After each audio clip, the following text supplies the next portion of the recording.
Datang di channel YouTube saya, kembali lagi dengan saya Vicky. Jadi saya saat ini lagi ngembangin IP baru. IP itu intellectual property, di mana secara spesifik intinya saya punya program lah ya. Nah, ada namanya saya ngebentuk program ini yaitu Sekilas Rekpang. Apa itu Sekilas Rekpang? Rekpang itu kepanjangan dari regulasi pangan. Saya singkat. Jadi, sekilas regulasi pangan. Ada gambaran nggak kira-kira apa yang akan dibahas? Nah, betul. Jadi, sekilas regulasi pangan ini nantinya saya pengen ngebahas tentang semua yang regulasi yang terkait pangan. Jadi mulai BPOM, halal, food safety management system, apapun lah yang terkait regulasi compliance atau kesesuaian dengan regulasi kepatuhan kita terhadap regulasi, atau bukan kita ya, lebih spesifik kepada food manufacturing terhadap regulasi pangan. Nah, untuk episode kali ini, karena ini episode pertama, itu akan saya ngebahas food fraud. Nah, udah kebayang nggak food fraud itu related kemana? Food fraud itu salah satu poin yang ada di FSSC 22000 di additional requirement yang sifatnya mandatory. Jadi selain food fraud tentu ada namanya food defense, tapi itu lain soal. Di episode kali ini saya akan ngebahas food fraud.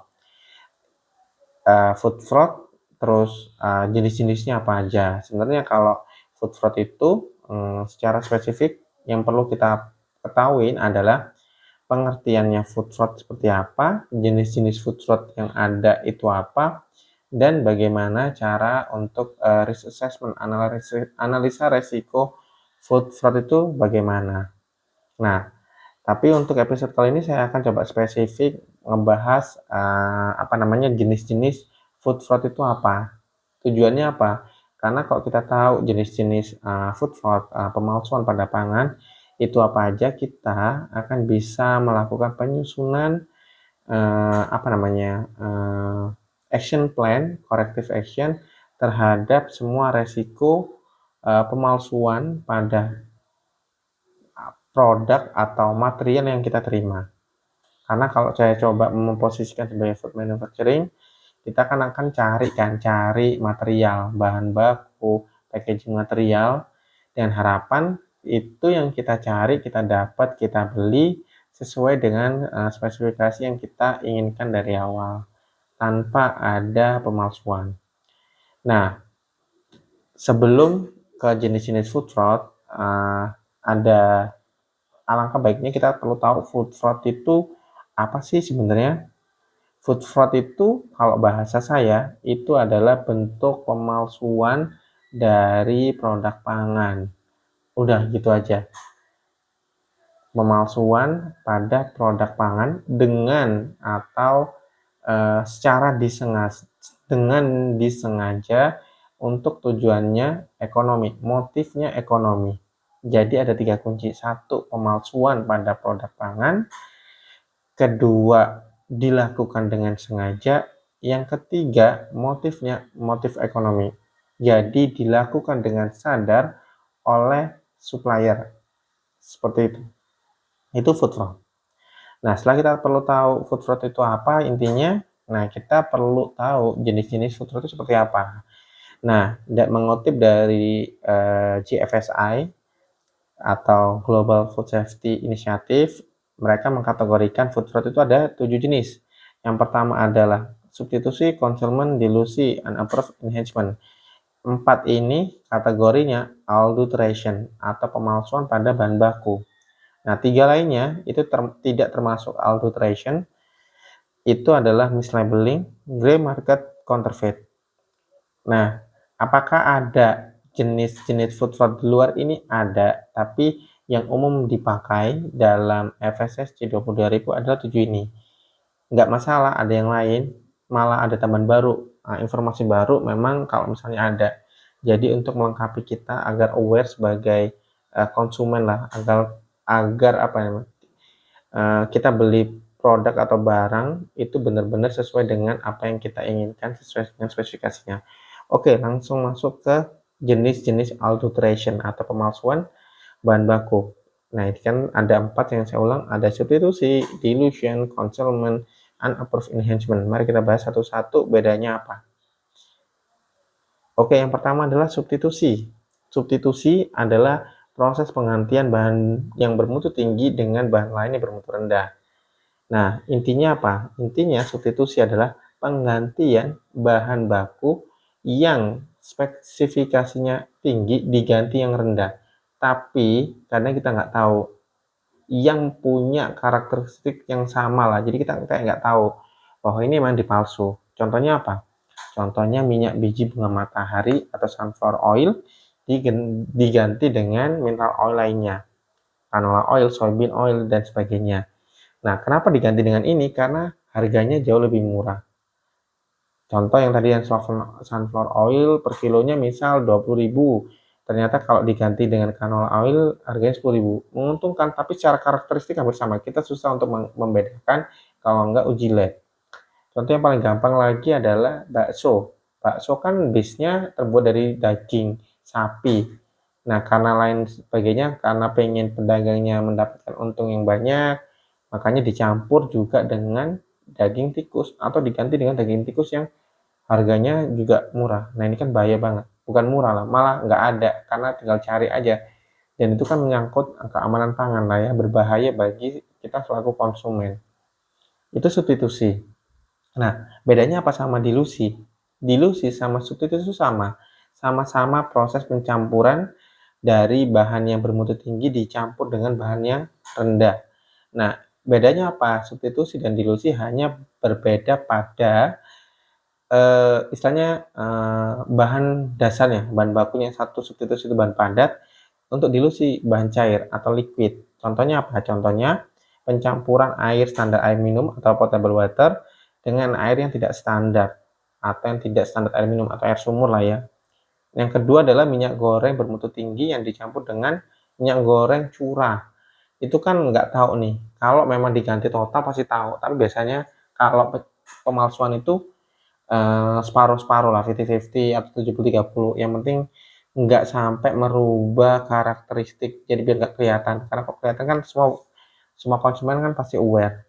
Nah itu dilusi. Jadi substitusi dan dilusi sama, cuma beda bahan dasarnya. Yang satu bahan baku padat, yang dilusi menggunakan bahan bakunya cair. Itu kategori adulteration substance atau bahan. Nah, jenis food fraud yang lain, yang ketiga yang termasuk adulteration adalah concealment. Concealment itu proses penambahan material untuk menyembunyikan bahan yang memiliki mutu rendah. Contohnya adalah penambahan warna ke buah-buahan untuk mengaburkan bagian yang defect atau rusak. Nah, ini kan sebenarnya common practice, tapi kita sering tidak aware. Contohnya yang ini kan contoh buah, itu kan banyak nih yang kalau memang di pasar segala macam, itu terselip kalau di tengah-tengah, di bawah, atau di mana itu kan pasti ada, nggak semuanya ya kualitasnya bagus. Pasti ada yang kualitas yang enggak jelek. Nah, itu biasanya kan dicampur warna, dikasih warna lah ya untuk menutupin.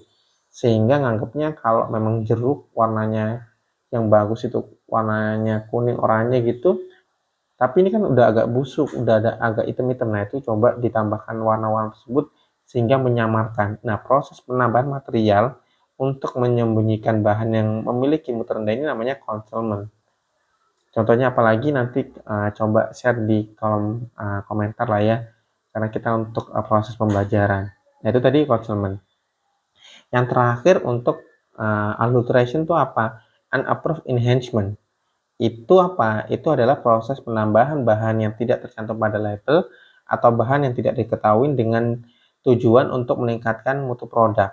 Contohnya apa? Penambahan melamin untuk meningkatkan nilai protein. Jadi istilahnya apa ya? Bahan baku susu, sebenarnya ini kan susu ketika di tes lab itu ternyata proteinnya di bawah 7% misalnya, 7%, padahal yang standar diterima oleh KUD atau perusahaan-perusahaan yang lain, misal Ultra segala macam, itu minimal 7% kadar proteinnya, tapi dari peternak ini nggak nyampe 7%. Nah, gimana caranya biar uji proteinnya itu proteinnya nyampe lah 7% ke atas. Nah, biasanya ini pernah kejadian emang 5 tahun yang terakhir kalau nggak salah ya, itu ditambah dengan melamin. Makanya untuk susu parameter wajib untuk mengecek susu ini dipalsu atau enggak adalah cek kadar melaminnya. Itu untuk yang susu. Karena apa? Karena berpotensi dan juga pernah kejadian itu ditambah dengan melamin sehingga meningkatkan nilai proteinnya. Nah, 4 tadi itu merupakan jenis-jenis food fraud yang termasuk ke dalam adulteration atau pemalsuan pada bahan baku. Nah, 3 lainnya kita bahas setelah ini. Oke, lanjut ke kategori food fraud lainnya. Kalau tadi kategorinya adulteration, maka yang ini nggak termasuk dari adulteration. Karena nggak ada proses penambahan lah, nggak ada penambahan apapun lah ya dalam bahan bakunya. Tapi tetap ada proses cheatingnya seperti apa, tempering atau pemalsuannya seperti apa tetap ada. Nah, di sini kategorinya ada 3, satu mislabeling, counterfeit, sama grey market. Kita bahas satu-satu mulai dari mislabeling. Nah, mislabeling apa? Gampang sebenarnya, semua teman-teman semua juga udah tahu lah. Mislabeling adalah proses penambahan keterangan atau klaim yang salah pada label kemasan. Contohnya keterangan informasi expired date. Yang kedua adalah logo halal untuk produk yang belum punya sertifikat halal. Jadi, nah ini kan salah satu pencegahannya gimana? Kita coba cek aja. Kalau memang ada logo halal, otomatis dicek di website MUI atau BPJPH muncul. Ketika itu nggak muncul berarti salah klaim. Ketika salah klaim, berarti kita bisa kategorikan mislabeling dengan sengaja mengklaim tertentu. Padahal belum sertifikat halal, tapi sudah ngeklaim bahwa produk ini halal kok. Nah itu kan salah, nggak boleh kayak gitu tuh.